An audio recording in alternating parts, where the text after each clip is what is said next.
The Celtics Talk podcast is presented by 24autogroup.com, 11 locations across New England. What's up, everybody? Post-game pod coming to you after the Celtics on the second night of a back-to-back after flying all the way to Houston. Despite being shorthanded without Jaylen Brown, playing the third best team in the Western Conference, the Celtics pull out a super impressive 109-86 win over the Houston Rockets. The Rockets go for 31 points in the first quarter, then go 25, 16, and 14. The third quarter of basketball set the game back about 10 years. But the bottom line is the Boston Celtics get a very impressive win. Like, I cannot overstate this. Coming into this game, it had schedule loss written all over it, where you play a super physical, super emotional game against the Minnesota Timberwolves the night before. You fly, even though it's a little quicker than the commercial flight, you're still flying 2 hours, or I think they said 2 hours, 11 minutes in the air, to Houston. You get to your room at 2 a.m. You're playing without one of your superstars in Jaylen Brown. You get Kristaps Porzingis back, but he's still a little rusty. And yet, you find a way, going up against your former coach, who you know was motivated going against those Boston Celtics. You find a way to have one of the more dominating efforts. And this is now, Celtics, I believe, 6-1 on the second nights of back-to-back. Win point differential was up. I wish I brought my notebook in here. Was at like plus 11 and will go up now. Scoring differential. So just super impressive for this team. And you'll hear a couple things coming up. Payton Pritchard after the game. That's why I'm sporting. If you're watching on the YouTube version, you can see my Payton Pritchard hoodie. Pritchard has a monster game. Abby caught up with him after this one. One of the more interesting sound bites after the game was Kristaps Porzingis talking about, one, getting back on the court and after all the starts and stops here, coming back from surgery. But two, he talks about how the team kind of huddled before it went out on this road trip. And just, it's weird. You always hear about these, like, team meetings, right? And, sometimes you'll hear players say, well, what's a team meeting? Like, teams meet all the time. They meet every single day. They watch film. Is that a team meeting? But usually when you're struggling, anytime the team is brought together to sort of look itself in the mirror, it takes on a little extra heft. And how appropriate that after that meeting, or since that meeting, Celtics have gone out and produced two of their better efforts of the season. Let's face it, like, the whole month of December was not a good stretch for these Boston Celtics. Now, some of it was beyond their control in terms of the schedule being very wonky. The NBA Cup definitely, tripped them up a little bit. And yet, I think I said it on the last pod, 8 of the last 9 games in December were against teams that are currently 500 or worse. And the Celtics, really struggled in that stretch. Just tripping up at home, losing to inferior opponents, just not being able to bring it every single night. And it was a little bit maddening watching that. Now, I thought going out west would force the team to lock in a little bit and certainly elevate its play. But I think what's clear is the Celtics have taken this as a bit of a statement trip. And so they go into Minnesota, and with Anthony Edwards on the other side, Jason Tatum has one of his best performances of the year, both taking on the challenge of defending Anthony Edwards and putting up 50 points plus rebounds plus assists, and just being the guiding force to getting the Celtics to that win. You fly down, and again, the circumstances are against you here in Houston, and yet everybody's got a hand in this. And so let's run through it. Like, we'll start with Tatum. Kind of off at the start here. Wasn't what and I know he's had a couple of slow starts throughout the season, but end of the second quarter, final, I think 2 minutes 52 seconds, rips off 10 quick points, scores essentially half of his 20-point output. Really kind of stretched this game out a little bit after the two teams were kind of trading haymakers over the first quarter and a half, and kind of just set into motion the Celtics being able to start running away with this thing, even though the third quarter was utterly forgettable on both sides. But Tatum, leaving his imprint in that moment. You have Porzingis back out there, definitely a little bit rusty, but did get a couple threes for you. I thought his defense, especially in the second half, was fantastic. Derrick White, another night where he is just fantastic. 23 points, 8 of 16 shooting, 6 of 12 beyond the three-point arc. He's now scored 49 points over the last 2 games. So 49 points in essentially a 28-hour span.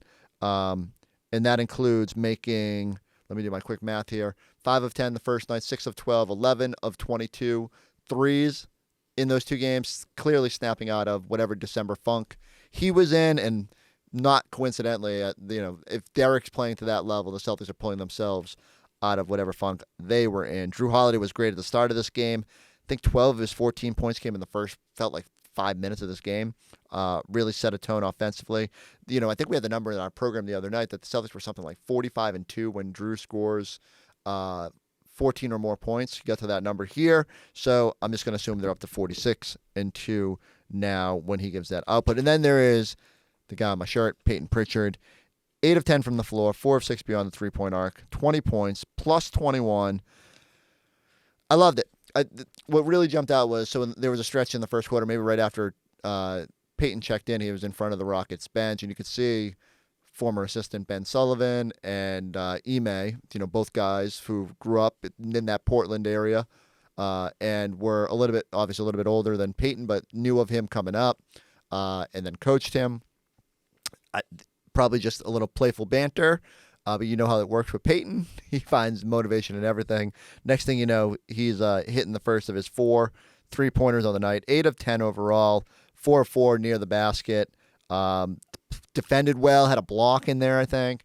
I keep saying I'm not surprised anymore because what's surprising is when you see it contextualized. Like, he leads the NBA among bench players. He's the leader in points, 3-pointers, first quarter points, second quarter points, fourth quarter points, fourth quarter threes. There's a list of things he's leading among bench players, and it's just ridiculous. He's playing at such a high level. He's bringing it every single night. You knew going in this was going to be a night where Payton probably had to be a spark for a team coming off of that game in Minnesota, and sure enough, he lives up to it, takes on that challenge, is fantastic in this game, especially giving you 32 minutes, which third highest total on the team. A little behind Tatum and a little behind Derrick White. You got Luke Cornett, who checks in early. If you had the Nimi game on Friday, on Thursday night, the days of the week are still a mess coming out of the holidays here. If you had the Nimi game on Thursday in Minnesota, then you got the Luke game here on Friday. Positions himself in the dunker spot a couple times, and that includes a pretty loud dunk over Şengün, a poster dunk. Briefly was on the NBA dunk score leaderboard, top 5 of the night. Eventually got kicked off. But Luke finishes with 9 points, 10 rebounds, including 6 on the offensive glass, 4 assists, a steal, a block. He was just great. And when he had a poster into the mix, but his activity, his ability to generate second chance points, the Rockets were all over the glass to start this game, and the Celtics finally dug in and cut that water supply off. It was part of the reason that the Rockets went for such a big output in the first quarter. Luke giving you good minutes, and there was one good celebration where he was pumping his fists and all that as well in there. Kayla plays 20 more minutes. Jordan Walsh had another good little stretch there in a small burst. And, it's just this is what it is. The Celtics, I kept saying it throughout the year, the bench hasn't been as impactful this season as it was last year. The output has been very similar. The efficiency hasn't been there, and the big plus-minus numbers that the bench used to put up. Well, you look up, and on this night, you got Payton Pritchard plus 21, Luke plus 23. The bench was really good, and those two guys pairing up for 29 points, which I believe is above or just about in the ballpark of what the bench has been giving you, another 12 points from others. So the Celtics flexed their depth. They flexed why they're champions. Going into a team that's kind of looking to take that next step, that had every reason to want to prove itself against the Boston team.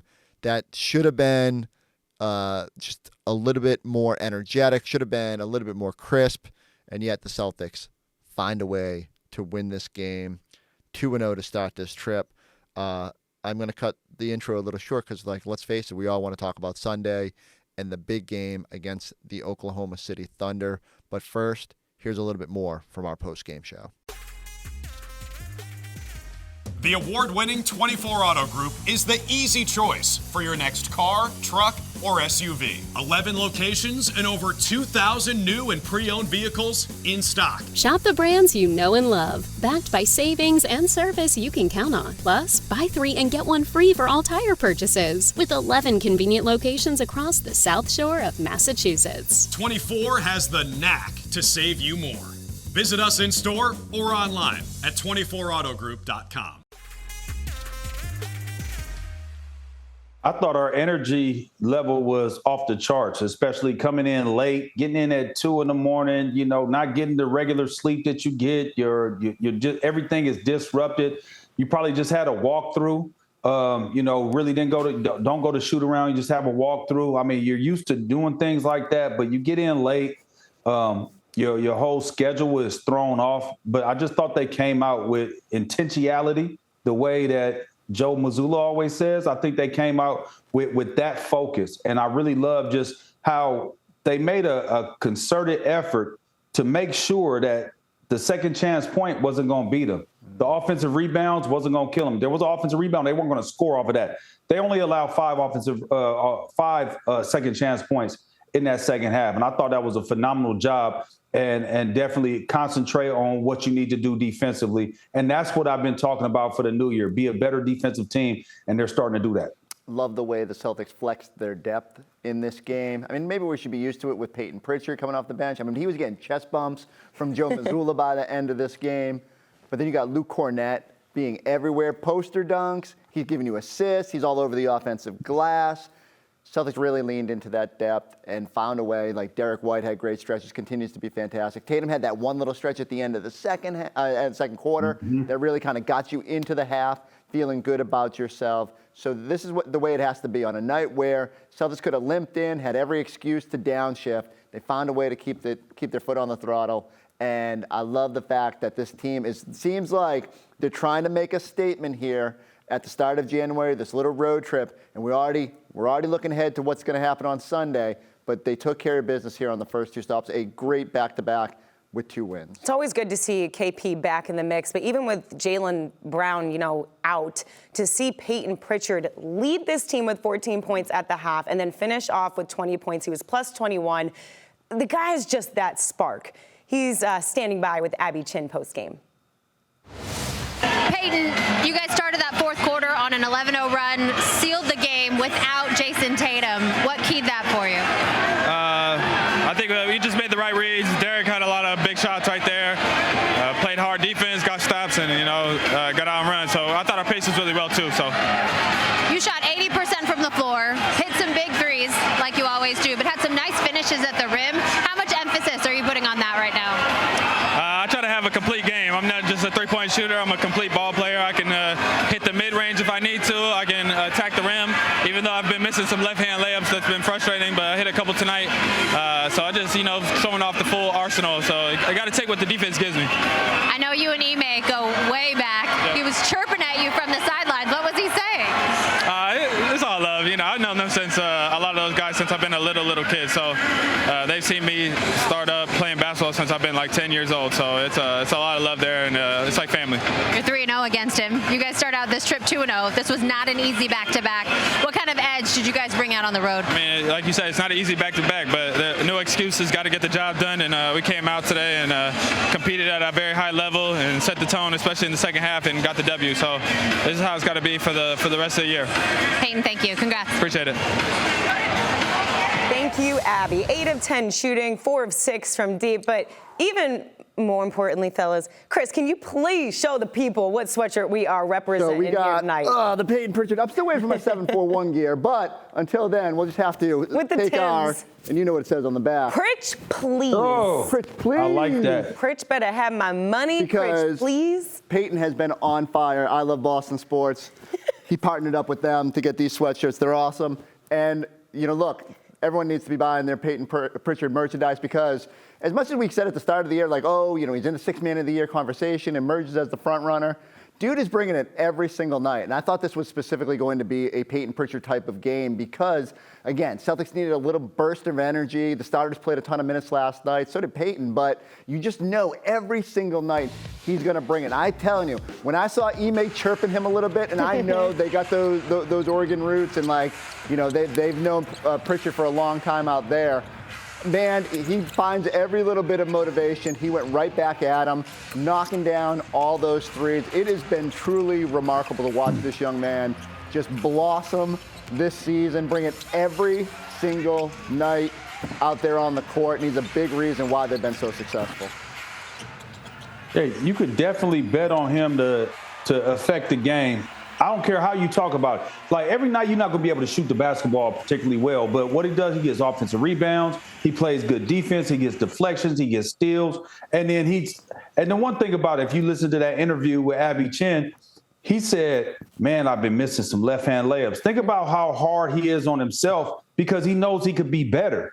And so a lot of guys might have just be like, oh, yeah, I had a good night tonight. I shot 80% and move on. He's not even thinking about how well he played tonight. He's thinking about, man, I missed some left-hand layups, a few games for the last couple games. I had to get that right. I made a couple tonight, and I'm trying to get better. And that's all he's about, man. He's a gym rat. He's a guy that loves the game of basketball. And like he said, he's a complete basketball player. He's not just a three-point shooter. He's a three-level scorer. And then on top of that, he can defend. And when he's playing the way he is and giving that spark off the bench, it's tough for any team to deal with him.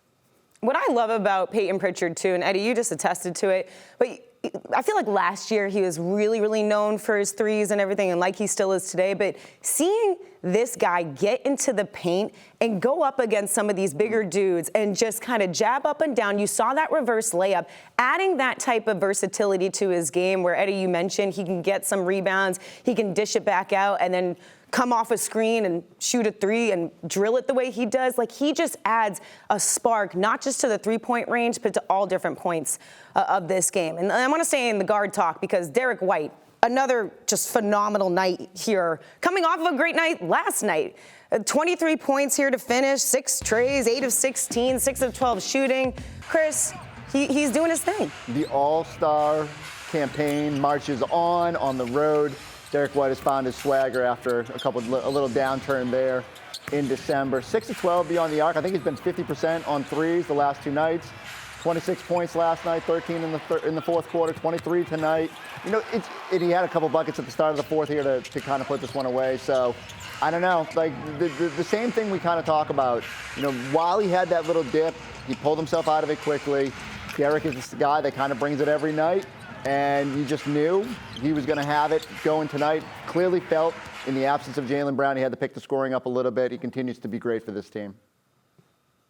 You know what it is? Really, Brad Stevens. And that's why I call him a genius. He puts together this team with guys that are straight basketball players. All they want to do is hoop, and they want to be the best hooper, and they are selfless, right? He put together a selfless team. Derrick White, think about gold medal, won a championship. At the end of the day, he could have, been asking for a lot more money. He could have been somebody that was like, hey, I'm not coming back to whatever it was. He could have been doing those things, but he's not. He's not doing that because he understands he wants to be a part of something special. And we have something special going here, and he's a big part of it. Not only him, Drew Holiday, the 3 guards combined for 57 points tonight, right? And so they were really the catalyst of everything. And not only did they set the tone, then Jason Tatum had his moment where he like, okay, let me take over, handle my business. And just having a team like that, think about it. We're missing Jaylen Brown, right? No JB out there. And then guess what? Porzingis came in. He wasn't his best version of himself, but he was able to contribute 11 points. Still was a deterrent down there in the paint, being able to get some rebounds and things like that. So I just love the way that this team is constructed. I love the guys that are on this team. There is no selfish players. Everybody is selfless, and they have one goal and one common goal, and that's winning a championship. Luke Cornett dominating the boards, by the way, 10 rebounds, 6 boards. I mean, just really came out ready to play in the minutes that he deserved. And this is the season series against Houston. You see the final here tonight, 109-86. By the way, on a road, short turnaround, less than basically 24 hours they had to get themselves together. Derrick White showing out once again. They meet again come January. January 27th is when we're going to mark this date. But let's welcome in Drew and Scal, who also, I could argue, guys are pretty tired, but the energy was immaculate, was elite, and it clearly played off for the Celtics because I think some of us were questioning if they were going to come out sharp, ready to go. Jaylen Brown is scratched out. KP is involved. But then you have Luke Kornet dominating the glass, Payton Pritchard showing up, Derrick White. I mean, full contributions all around.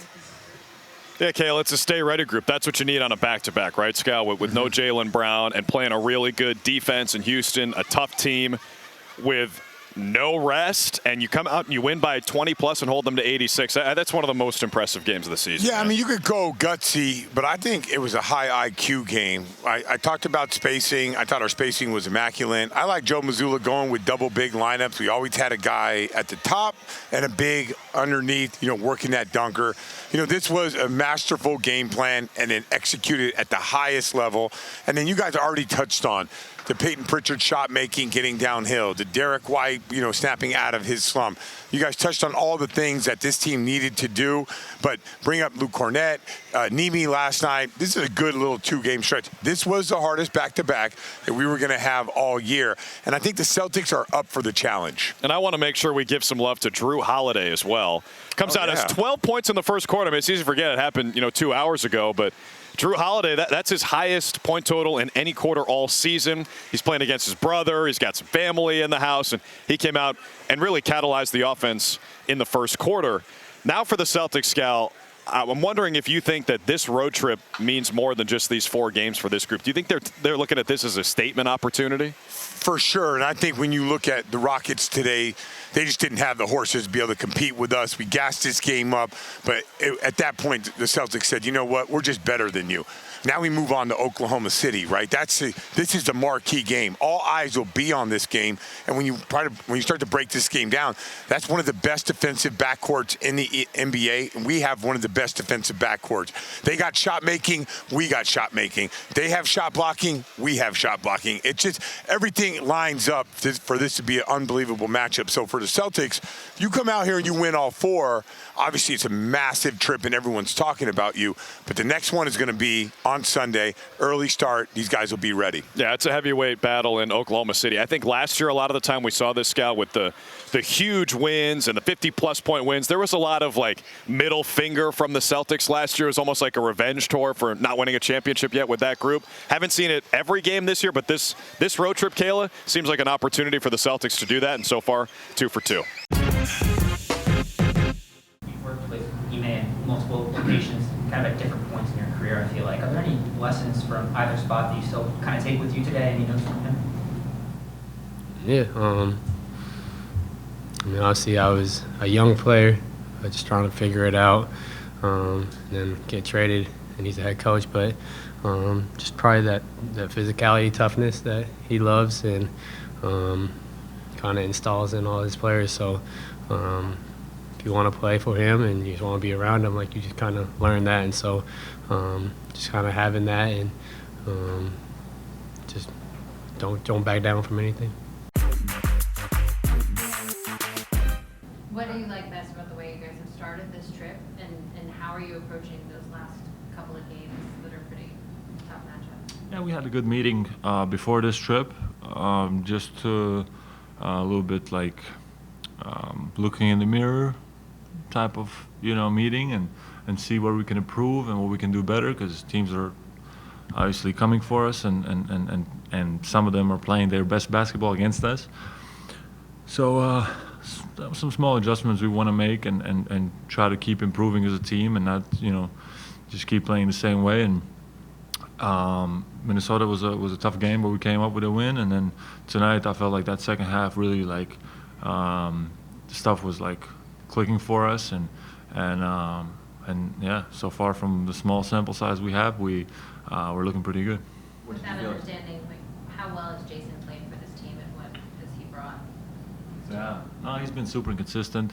Even a night like tonight, back to back, a tough back to back for him, just showing up for this team and playing high-level basketball, making the right plays, like, having this like Houston team with Dylan Brooks, all these guys being super physical with him and still creating plays for us and using his energy to create stuff. Hats off to him. He really battles through it and he's a high level player. What did you feel like was clutching so much defensively in that second half beyond some double digs? I think it was 14 and a 16-point quarter. You don't see very often. It was 16 then? 14. I think they scored 30 in the half. No. It's obviously they some part of it is a little bit luck, like they're not making shots and stuff. But I think us forcing them to have guys that we wanted to shoot, they shot those shots, and they weren't making them. So we're making some adjustments. I don't want to tell you all the all the things we're doing, but we're doing some things differently, and we think we just wanted to find another way how to improve, and as I said, from the small sample size, it's looking good so far. This isn't your first time going out west with this team, but what does it feel like to hear just like "Let's Go Celtics" chants in Houston and just see so much green kind of everywhere you guys go, and how does it help you guys? It's lovely. It's unbelievable. Just being on the road, like our fans travel like I don't know, like no other fans. Like maybe New York was like this, but to have this kind of support in Houston, it's unbelievable, and that's why it's our how you say, not privilege, it's our trying to find a better word, but it's our job to like show up each and every game, even if it's on the road, so just thankful for the support. Last question. Looking ahead to Oklahoma City, what role do the bigs play when you have to deal with a guard like Shai Gilgeous-Alexander? It's phenomenal player. It's going to be a big challenge. These were like super typical default answer I just gave. But honestly, it's it presents obviously some challenges and we want to try to limit him at the rim as much as we can and try to make it as as grinding as possible for him to try to wear him down. But big challenge. They have great guys that can support him also, so we just can't focus on him alone, and we'll see. It will be a fun matchup for sure. All right, up next, I don't need to tell you what's next. Sunday afternoon, Oklahoma City, Celtics versus Thunder. We love when a elite Eastern Conference team plays an elite Western Conference team to bill it as a potential finals matchup. But this carries the necessary heft, checks all the boxes to actually say that. If you if you check any of the betting apps, this is the favorite for the two teams to emerge from their conference. It's the most likely finals matchup based on the odds, and it's gonna be a fun little showdown. Yet again, the Celtics, if this is a statement trip, this is a game where they're going up against a team that is absolutely rolling. The Thunder, 14 straight wins. Now, they did trip up in the middle there in the NBA Cup Finals against the Bucks, but that game does not necessarily count towards the regular season stats. So the Thunder are rolling. They beat the Knicks tonight. I looked up at one point right before our postgame show started, and the Thunder were down maybe like 6 or 8. And I blinked, and by the time I got to the studio, they were up 10 and racing away.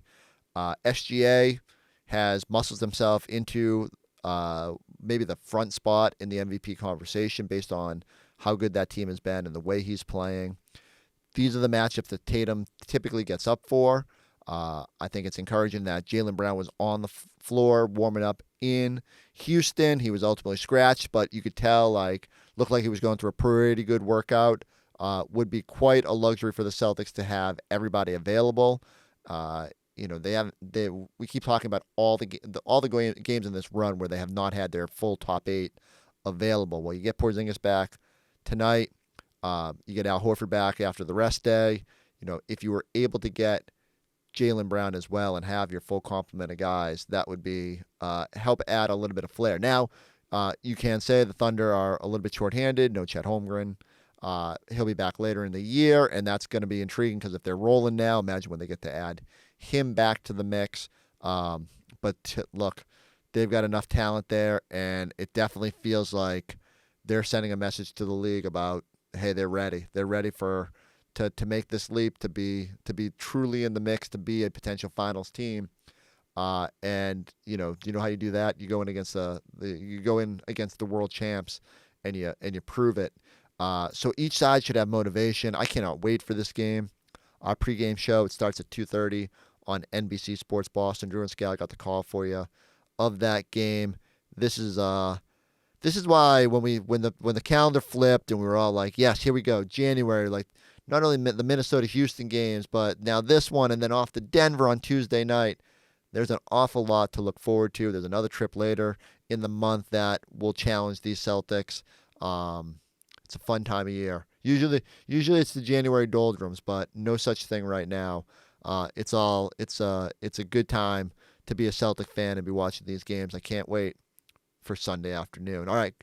While we're waiting, go like, subscribe, check us out on the YouTube page. If you're listening or watching this, check out and see if Celtics Post Up is replaying on our network over the next 24 hours. We had a fun little recap of the Houston game. Plus, there's some coffee talk about Kristaps Porzingis' beloved espressos and cappuccinos, and I talked to all the Celtics players about their coffee orders, and we have some fun with that. So go hunt for that video. We will catch you Sunday afternoon, Sunday evening, after Celtics Thunder right here on the Celtics Talk podcast.